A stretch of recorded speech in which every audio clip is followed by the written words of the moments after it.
E aí, gente, bom dia. Começando. Vamos ver quem vai ser o primeiro a entrar aí agora. Enquanto isso, deixa eu abrir aqui logo minha Bíblia. Maravilha, sejam bem-vindos. Sejam todos bem-vindos e bem-vindas enquanto eu abro aqui o nosso texto de hoje. Muito bom, mais uma quarta-feira. Sejam todos bem-vindos ao nosso tempo de estudo, ao nosso tempo de reflexão sobre o nosso hoje, à luz do ontem, né? Estamos estudando Gênesis, voltando os nossos olhos para o princípio, para os inícios, para entender muitos porquês e para onde, né? Do nosso hoje. Essa é a proposta. Hoje eu vou ler o comecinho do capítulo 3 de Gênesis. Vamos entrando, vamos dar aquele tempo para a turma entrar aí. Estou vendo aí o Messias, estou vendo a Antônia, Deus te abençoe, Antônia. Carlinha, Estrela, Deus te abençoe. Ilane, Pimentel, Selminha, Deus abençoe vocês. Deixa eu ver quem mais aqui. Morgana, que bom te ver por aqui, Morgana, seja bem-vinda. Manu, Robertinha, Luciana Franco, Rafaela, Dona Nádia, Ana, Uliane, Dona Nájela, eita que é gente. Pode ser que eu perca aqui. Júnior Gomes, tomara que você esteja aí comigo ainda. Maravilha. Eu já falei isso uma vez, mas vou repetir agora enquanto o pessoal entra. Meus meninos chegam para mim e dizem assim: ai pai, tu fica muito velho quando tu fica olhando para os comentários do povo assim, ó, olhando pela parte do grau aqui da lente, né? Aí pode reparar, ó, essa turma aqui tá faixa etária dos 40 para cima, vai fazer live, fica tudo assim, ó, olhando assim para ver a base da tela aqui, os comentários do povo. Ô, comédia, viu? Mas é realidade, né? É como a gente é e tá vivendo e nas limitações. Então aqui, ó, quer ler documentário, joga a cabeça para trás e bota o olho no foco aqui da lente, aí é que eu consigo ver, né? Quem se identifica diz amém, bota uma mãozinha para cima aí, quem tá na mesma situação. Sejam bem-vindos, olha, a Claudinha já se entregou aí, tá no mesmo barco, tá do mesmo jeito. Daisy entrando, maravilha. Gente, para quem tá chegando agora, vamos explicar o propósito dessas lives. A gente tá de quarentena, o retorno às atividades ainda está sendo algo muito gradual, as pessoas estão começando a sair, está começando a ser flexibilizado, mas a gente já vem de 3 meses, né? E nós entendemos já desde o início, se eu não me engano, nós começamos essas lives logo na primeira, acho que foi no mais tardar, foi na segunda semana de quarentena.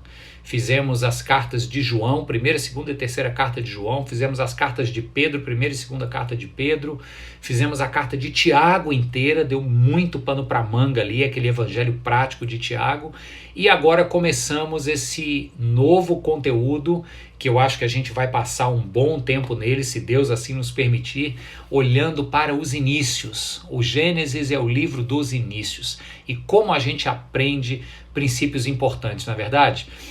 Se você perdeu a live passada, é a número 4, eu falei sobre trabalho e casamento, não à luz dos princípios da nossa cultura idólatra de hoje, mas à luz do início de tudo, o que Deus tinha em mente quando ele criou e instituiu essas duas coisas tão importantes, trabalho e casamento.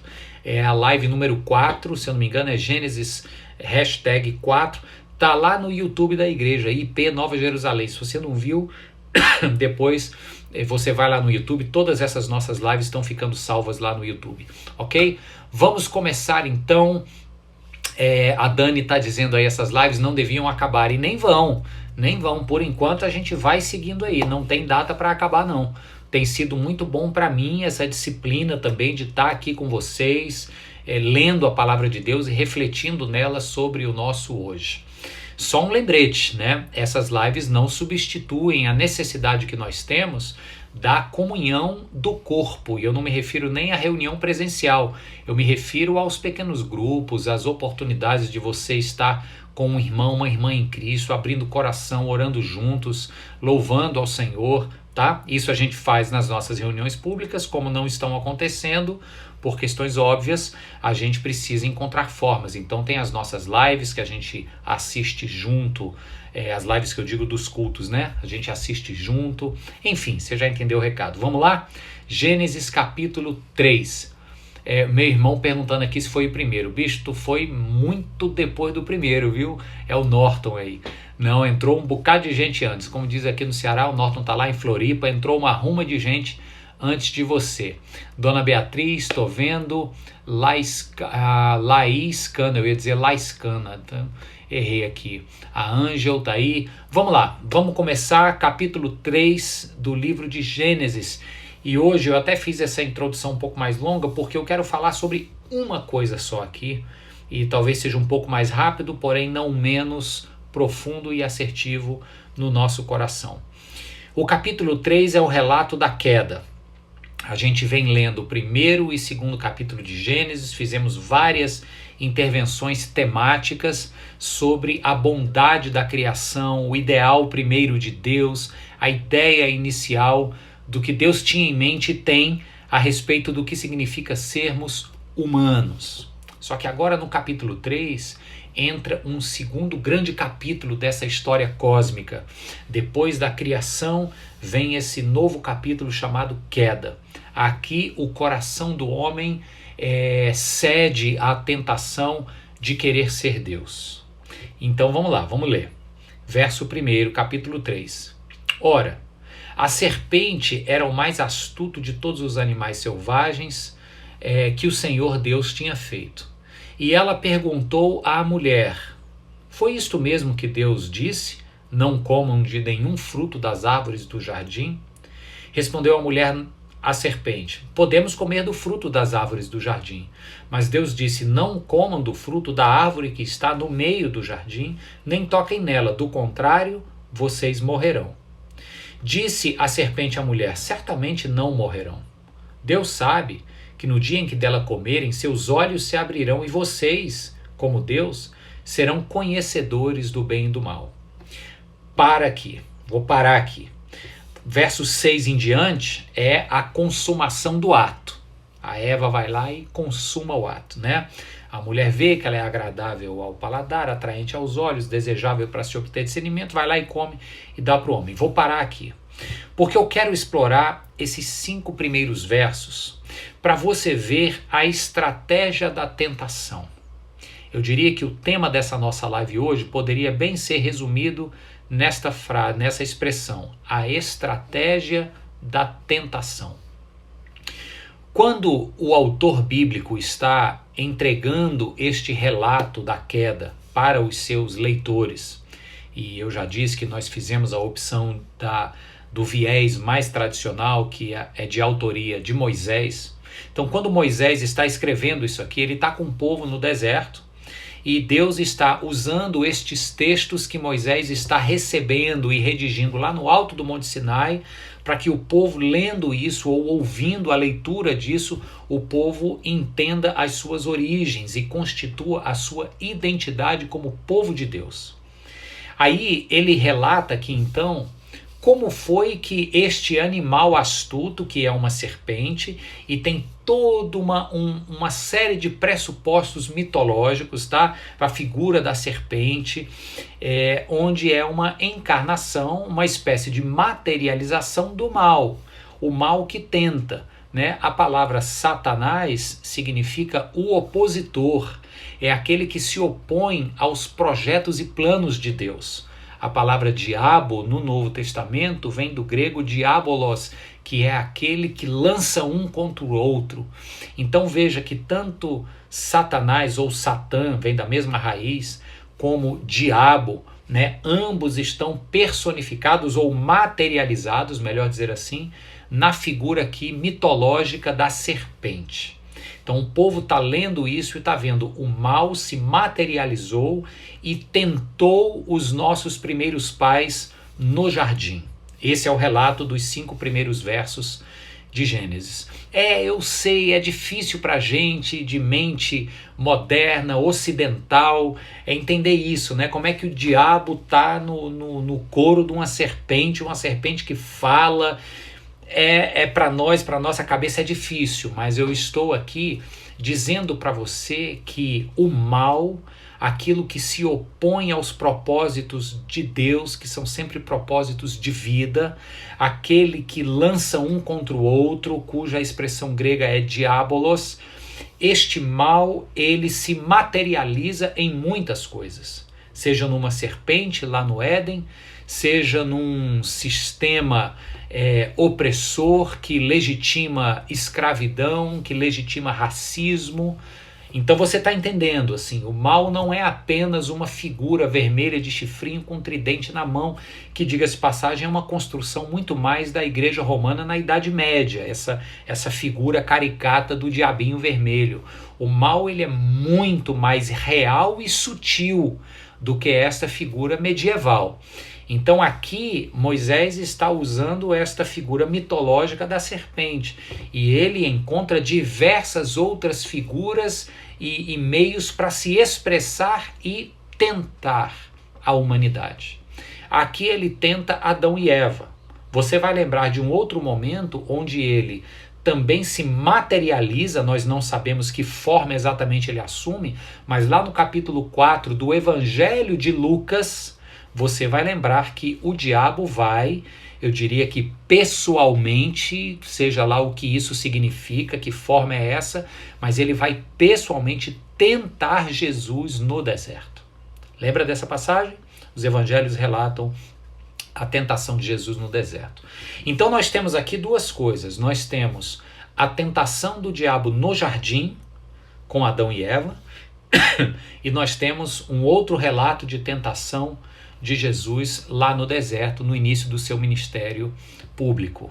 Por que eu peguei esse texto da tentação de Jesus para colocar aqui lado a lado com a tentação de Adão e Eva? Porque a gente vai ver um mesmo padrão nisso que eu estou chamando e que é o tema do nosso encontro, a estratégia da tentação. Então presta muita atenção aqui agora para você ver como a tentação chega até nós e como ela pode nos encontrar frágeis o suficiente para cair, para ceder a ela.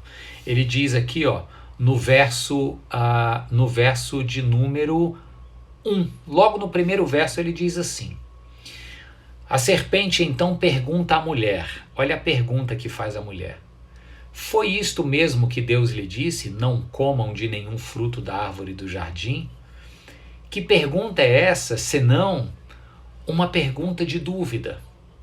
Na verdade, tanto a serpente como a mulher sabiam que não era isso que Deus tinha dito. Eles sabiam, mas a pergunta da dúvida é lançada. A estratégia da tentação começa com uma dúvida. Lá na tentação de Jesus, a mesma estratégia está presente. O diabo faz 3 tentações, né? Transformar pedra em pães, se jogar do alto do templo para dar ordem aos anjos para o pegar e prostrar e adorar ao diabo para ganhar todos os reinos da terra. Em cada uma dessas tentações, o diabo começa dizendo assim, ó: se és o filho de Deus, faz isso. Transforma a pedra em pão, se lança daqui e dá ordem aos anjos. Percebe que a estratégia da tentação é a mesma? É lançando a dúvida. Aqui é o seguinte: foi isso mesmo que Deus disse? Aí ele continua, a mulher dizendo: não, a gente pode comer de tudo, só não dessa que está no centro, porque no dia que a gente comer ali vai morrer. Aí verso 4, a serpente continua dizendo: certamente não foi isso que Deus disse. Certamente vocês não morrerão. Deus sabe, no dia que comerem, seus olhos abrirão e vocês serão como eles, conhecedor do bem e do mal. Outra dúvida. O diabo aqui, a serpente, materializando esta oposição ao propósito de Deus, está lançando uma próxima dúvida aqui para Eva, dizendo o seguinte: não, certamente vocês não vão morrer, Deus não disse bem isso não, na verdade Deus está preocupado que vocês façam esse gesto de comer do fruto e se tornem iguais a ele. Está lançando a dúvida da bondade de Deus. Então aqui em cima ela primeiro lança a dúvida daquilo que Deus disse. Será que foi Deus disse mesmo isso? Não comam do fruto da árvore do jardim?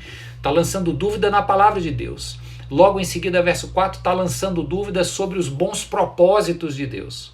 E lá no deserto, diante de Jesus, ele teve a petulância de lançar dúvida sobre a identidade do Filho de Deus. Ele diz: se és o Filho, faça isso e aquilo. Gente, qual é o ponto aqui? E presta muita atenção, porque a gente precisa de uma dose extra da capacidade de abstração agora, tá?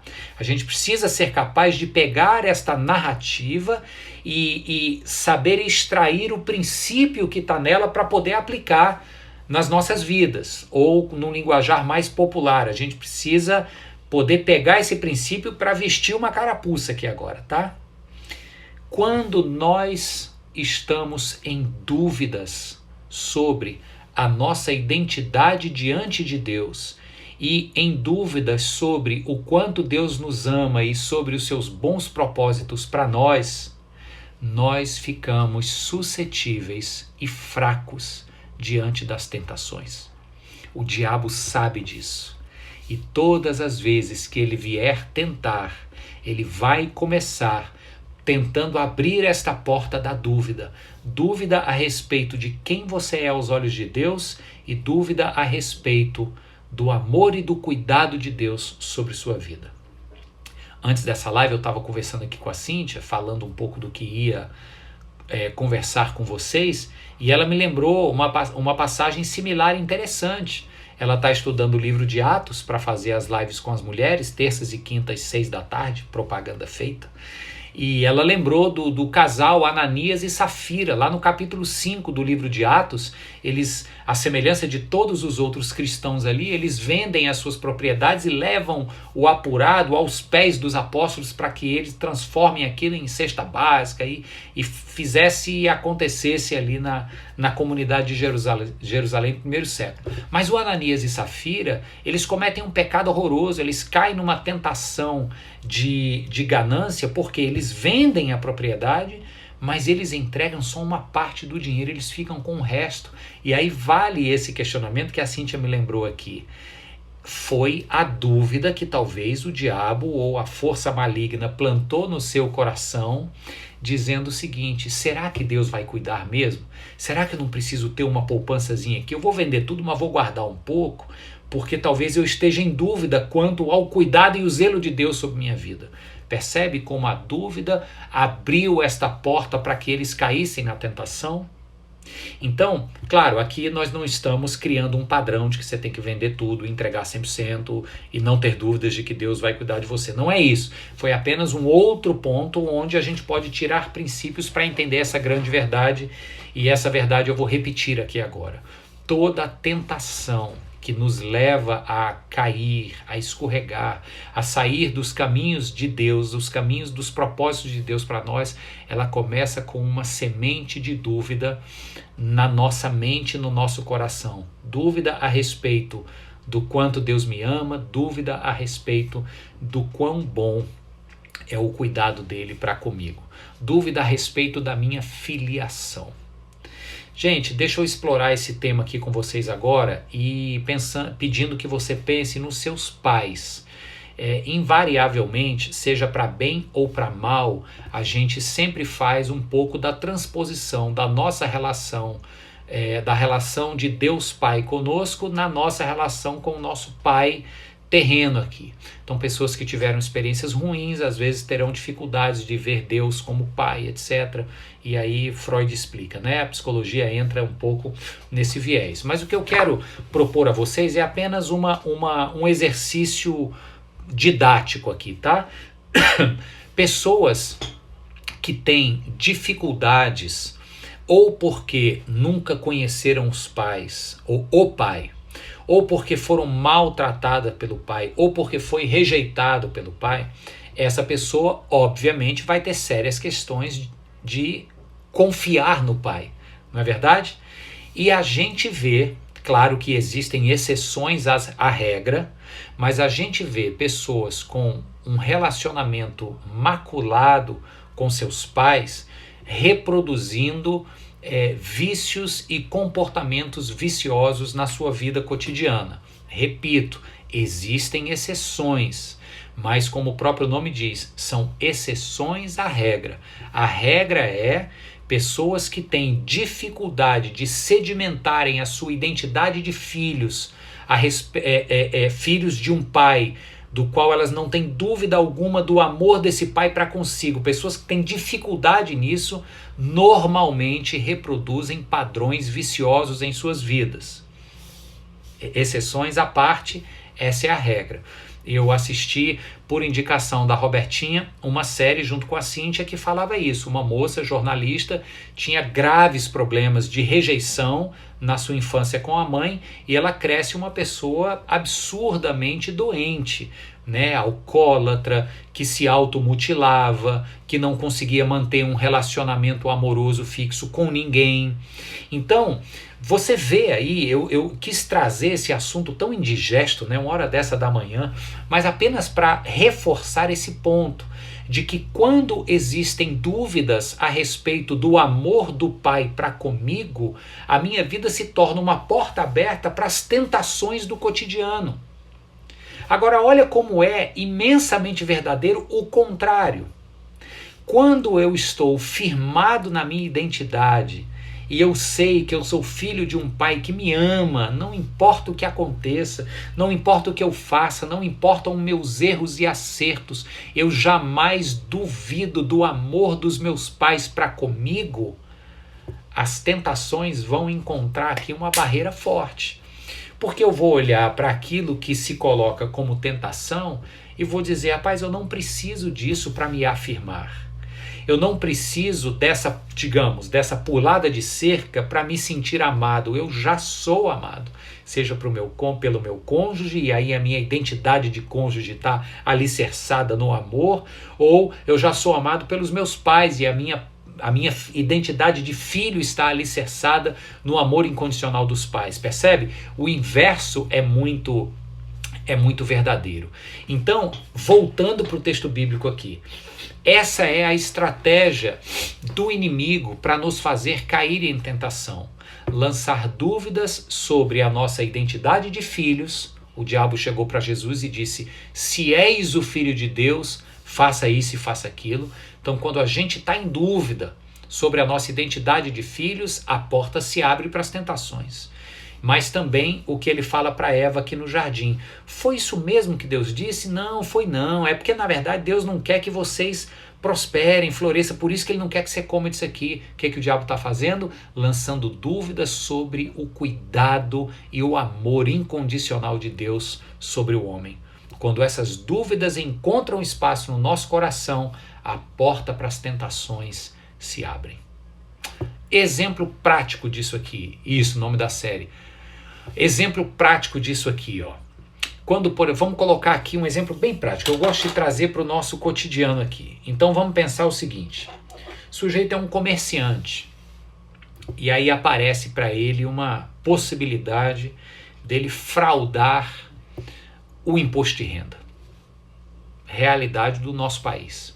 A gente está vivendo aí um momento em que o auxílio emergencial do governo de R$600 foi solicitado e dado por pessoas que são funcionários públicos, que têm grandes ganhos e fontes de renda. Eu estava até dizendo para os meninos, isso aí é duplamente vergonhoso. É duplamente, primeiro, porque o cara está se mostrando uma pessoa mesquinha o suficiente para ir atrás de 600 conto, quando ele tem um contra-cheque suficiente para fazê-lo viver. Agora, pior ainda é porque, se o governo deu, é porque de alguma forma as checagens cruzadas lá do CPF dele não mostraram que ele ganha tudo aquilo que ganha. Então, possivelmente o camarada está escondendo alguma coisa do CPF dele, porque a Receita não viu e o cross-check lá não mostrou que o sujeito tem renda. Então, assim, esse é o país que a gente vive. Então vamos supor que o sujeito fraudou o auxílio emergencial aí do governo, ou ele frauda ano após ano imposto de renda, e ele diz que ganha um tanto que ele não ganha, ele ganha muito mais e tal. O que é que está sendo duvidado aí? Pensa só comigo. Ele cedeu a esta tentação da idolatria da nossa cultura por mais e mais, e levar vantagem e ganhar, não importam os meios, isso é uma tentação. Ele cedeu a essa tentação porque lá no fundo pode haver uma dúvida de que é Deus quem cuida do seu negócio e das suas finanças. Percebe? A dúvida é a estratégia da tentação.